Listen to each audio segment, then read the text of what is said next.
Les connaissances historiques de nombreuses personnes ne sont en réalité qu'un assemblage de quelques événements ou fragments bien mémorisés, mais très limités.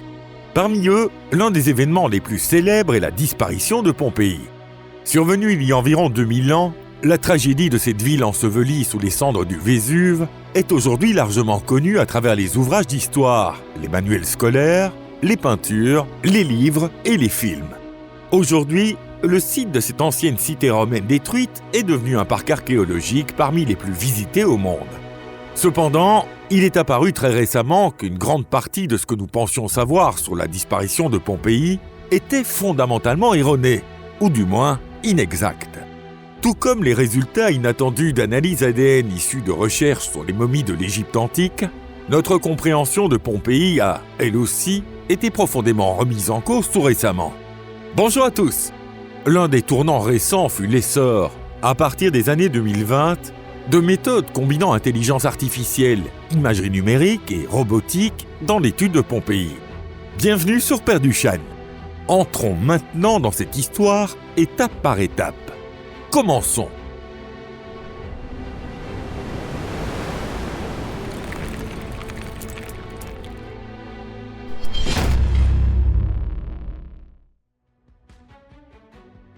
Une brève histoire de la disparition de Pompéi.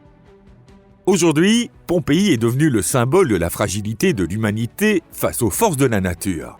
Pourtant, au 1er siècle de notre ère, cette ville était une station balnéaire prospère, située au pied du mont Vésuve, près de Naples, dans le sud de l'Italie.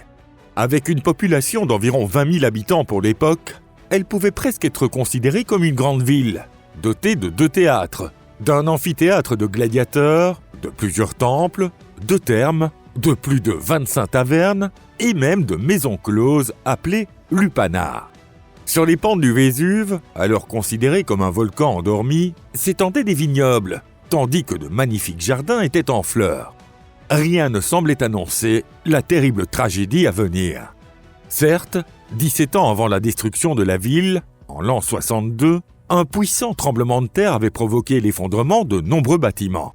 Cet événement fut consigné, mais il ne fut jamais associé au volcan voisin et fut rapidement oublié. De même, les habitants ne prêtèrent aucune attention à d'autres signes annonciateurs de catastrophes, tels que l'assèchement des sources, d'étranges grondements souterrains ou encore de petites émissions de cendres depuis le cratère. Pourtant, le volcan, lui, n'avait nullement l'intention d'ignorer cette indifférence humaine. D'après les lettres de Pline le Jeune, la date de l'éruption a longtemps été fixée au 24 août 79, mais des preuves archéologiques récentes suggèrent qu'elle aurait en réalité eu lieu en octobre de la même année. Une éruption gigantesque jaillit du cratère, comme si le bouchon d'une bouteille de champagne était soudainement expulsé. Sauf qu'au lieu de champagne, un nuage de gaz brûlant mêlé de cendres volcaniques et de fragments de pierre ponce de 2 à 3 cm de diamètre s'éleva jusqu'à environ 30 km d'altitude. Tout cela retomba ensuite sur Pompéi, ainsi que sur les villes voisines d'Herculanum et de Stabie. L'éruption débuta vers midi et se poursuivit pendant plus d'une journée entière. Dès le soir du premier jour, Pompéi était déjà ensevelie sous une couche de cendres atteignant 4 à 6 mètres d'épaisseur. Plus proche du volcan, Herculanum fut encore plus durement frappé, englouti sous près de 20 mètres de dépôt. Lors de la première phase de l'éruption, après avoir été frappés par une pluie mortelle de pierres et de ponces, les habitants restés sur place se réfugièrent dans leurs maisons, fermant les portes dans l'espoir de survivre. Mais ce fut une erreur fatale. Après la pluie de cendres et de ponces, des courants pryocyastiques atteignant 300 à 500 degrés centigrades déferlèrent à une vitesse de 100 km/h et balayèrent la ville. Même selon les estimations les plus prudentes, au moins 2000 habitants de Pompéi perdirent la vie en une seule journée. En réalité, les archéologues ont découvert entre 1000 et 1500 corps sur le site. La perte d'une ville florissante et d'un si grand nombre de vies humaines constitua un choc immense pour les Romains. La première opération de secours, organisée immédiatement après l'éruption par l'empereur romain Titus, fut aussi la dernière. Sous une couche de cendres atteignant jusqu'à 6 mètres d'épaisseur, même les ruines étaient devenues invisibles. Par la suite, seuls quelques survivants et, bien entendu, des pillards attirés par les richesses enfouies continuèrent de fréquenter les lieux. Avec le temps, la région fut de nouveau habitée, et plus personne ne se souvenait de l'emplacement exact de la ville ensevelie. Au Moyen Âge, l'intérêt pour les vestiges antiques était quasiment inexistant. Ce n'est qu'en 1599 que l'existence de la ville enfouie refit surface, lorsque l'architecte Domenico Fontana découvrit par hasard, lors de la construction d'un canal, des murs ornés de fresques colorées sous la terre. Mais ni lui ni ses contemporains ne comprirent leur valeur, et ces structures antiques furent considérées comme de simples ruines sans importance, puis de nouveau recouvertes de terre. Il fallut attendre le XVIIIe siècle, à l'époque des Lumières, lorsque l'Europe redécouvrait les cultures antiques, pour que ce site suscite un véritable intérêt. En 1748, sur ordre du roi de Naples Charles de Bourbon, les premières fouilles systématiques y furent lancées. Au départ, elles ressemblaient davantage à une chasse au trésor qu'à une véritable étude scientifique, mais elles évoluèrent progressivement vers une recherche rigoureuse. Un tournant décisif survint dans les années 1860, lorsque l'archéologue Giuseppe Fiorelli proposa une méthode révolutionnaire. Il remarqua la présence de cavités dans les couches de cendres, qui correspondaient en réalité aux traces laissées par les corps décomposés. Il eut alors l'idée d'y couler du plâtre, ce qui permit d'obtenir des moulages d'une précision saisissante, capturant les derniers instants des victimes. Ainsi, Pompéi devient une ville tragiquement figée dans le temps, où le destin de plus d'1 millier de personnes reste à jamais inscrit. Tomodensitométrie et intelligence artificielle. Jusqu'à une période très récente, les recherches sur Pompéi reposaient sur des méthodes archéologiques traditionnelles, telles que les fouilles, les analyses en laboratoire, la restauration manuelle des artefacts et leur documentation minutieuse. Imaginez cette scène familière où des archéologues assemblent avec soin des fragments de mosaïques ou de fresques, comme s'ils reconstituaient les pièces d'un puzzle complexe. Cependant, dans de nombreux cas, les dommages subis par les fragments ou l'absence de parties essentielles rendaient toute reconstitution tout simplement impossible. Imaginez maintenant qu'un programme informatique puisse librement exploiter toutes les données relatives aux fragments du passé, tout en intégrant des tétraoctets d'informations sur l'architecture, le génie civil, la structure du corps humain, ainsi que sur les processus physiques et chimiques. Même le plus brillant des esprits humains serait incapable de traiter ne serait-ce qu'un millionième d'un tel océan d'informations. Pourtant, l'intégration des données ne constituait que la première étape. L'étape suivante consistait à entraîner le programme afin qu'il puisse identifier les relations entre les différents éléments d'information. Un exemple souvent cité de ce type d'apprentissage automatique est celui d'un programme capable de distinguer des chats et des chiens à partir d'un grand nombre d'images. Si vous multipliez cette difficulté par 10 puissance 1000, vous commencerez à entrevoir ce que représente réellement l'apprentissage de l'intelligence artificielle. Les tentatives d'application de l'IA à l'étude de Pompéi existaient déjà depuis le début du XXIe siècle, mais c'est à partir des années 2020 qu'elle a commencé à être utilisée de manière véritablement systématique et à grande échelle. C'est à cette période, par exemple, que le projet Reaper fut introduit dans les recherches sur Pompéi. Ce projet international visait à réassembler des fragments dispersés et endommagés en combinant des technologies robotiques de pointe avec des algorithmes de traitement automatisé des images. Concrètement, l'intelligence artificielle déterminait quels fragments pouvaient appartenir à un même objet, tandis que les robots prenaient en charge le travail physique. Les robots triaient des milliers de fragments, les soulevaient avec précaution et vérifiaient avec quelle précision ils pouvaient s'assembler. On pourrait dire qu'il s'agissait de la naissance d'un archéologue robot, doté d'une vitesse et d'une précision hors de portée de l'être humain. Ainsi, l'introduction de technologies de pointe a entraîné une série de découvertes remarquables, remettant en question de nombreuses idées reçues sur la vie et la disparition de Pompéi. Parmi les principaux résultats figurent le déchiffrement de documents anciens, l'analyse numérique et biologique des corps moulés des victimes, la reproduction de l'architecture urbaine, la reconstitution de l'environnement social de l'époque, ainsi que la reconstruction numérique du paysage urbain. Parmi toutes ces avancées, les plus bouleversantes concernent les détails précis de la manière dont les habitants de Pompéi ont trouvé la mort. Grâce aux techniques les plus récentes de tomodensitométrie, il est désormais possible d'examiner les os à l'intérieur des moulages en plâtre sans les endommager. Les images ainsi révélées étaient d'une telle violence que la communauté scientifique a engagé un débat éthique sur la pertinence de rendre publics certains de ces détails particulièrement choquants. Malgré cela, nous allons vous en présenter quelques-uns avec précision. Déchiffrement de documents carbonisés. À première vue, la tentative de restaurer le texte de manuscrits tellement endommagés qu'ils semblaient irrécupérables peut paraître discrète comparée à d'autres découvertes spectaculaires. Mais il s'agit en réalité de l'un des apports les plus importants de l'intelligence artificielle. Les centaines de rouleaux de papyrus découverts à Herculaneum, près de Pompéi, ont longtemps été considérés comme impossibles à restaurer. Restés ensevelis sous des cendres brûlantes pendant près de 2000 ans, ils se désagrègent au moindre contact, si bien que les chercheurs n'envisageaient même pas de pouvoir les dérouler pour en lire le contenu.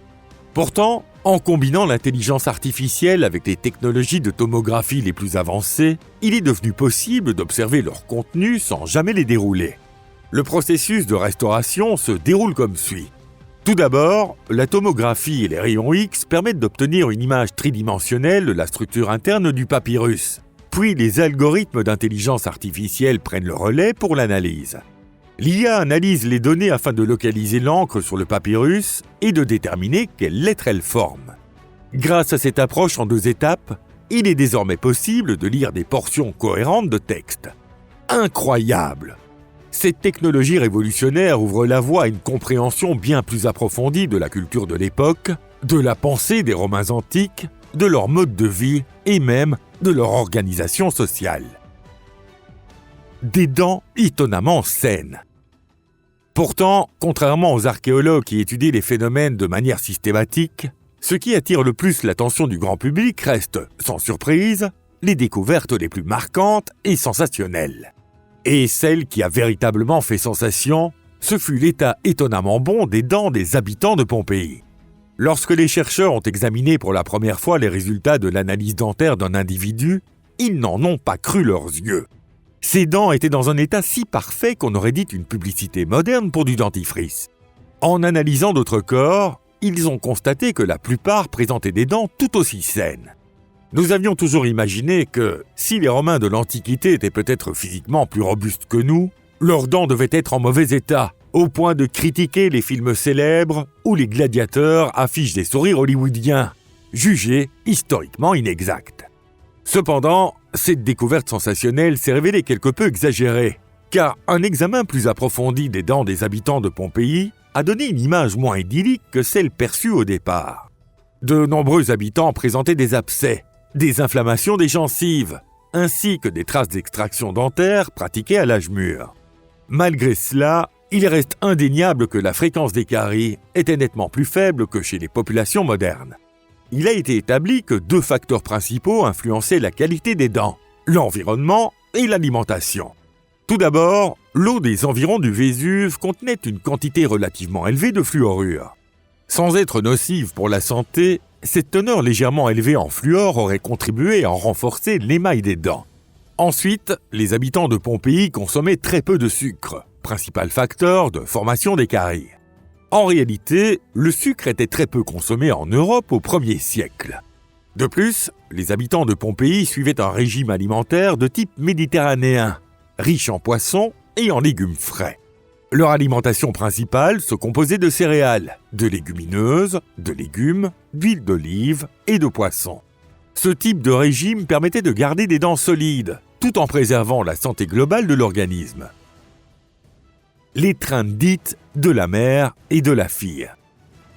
Dans de nombreux cas, les analyses ADN, les études ostéologiques et l'utilisation extensive de l'intelligence artificielle ont contraint les chercheurs à revoir en profondeur leur compréhension des événements de l'époque. Et ces révisions ont parfois fait voler en éclats des interprétations auxquelles les gens étaient attachés et qui portaient une forte charge émotionnelle. L'exemple le plus emblématique est celui de ce que l'on appelait la célèbre étreinte de la mère et de la fille.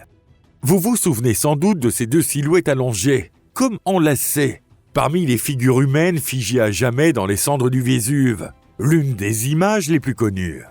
En les observant, beaucoup ont eu l'impression d'assister à la dernière étreinte entre une mère et sa fille face à la mort.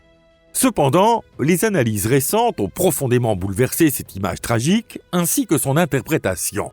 Les analyses modernes, d'une froide précision, ont révélé qu'au moins l'une des 2 personnes figées dans cette étreinte éternelle était en réalité un homme. Les résultats des analyses ADN ont également montré qu'il n'existait aucun lien de parenté entre elles.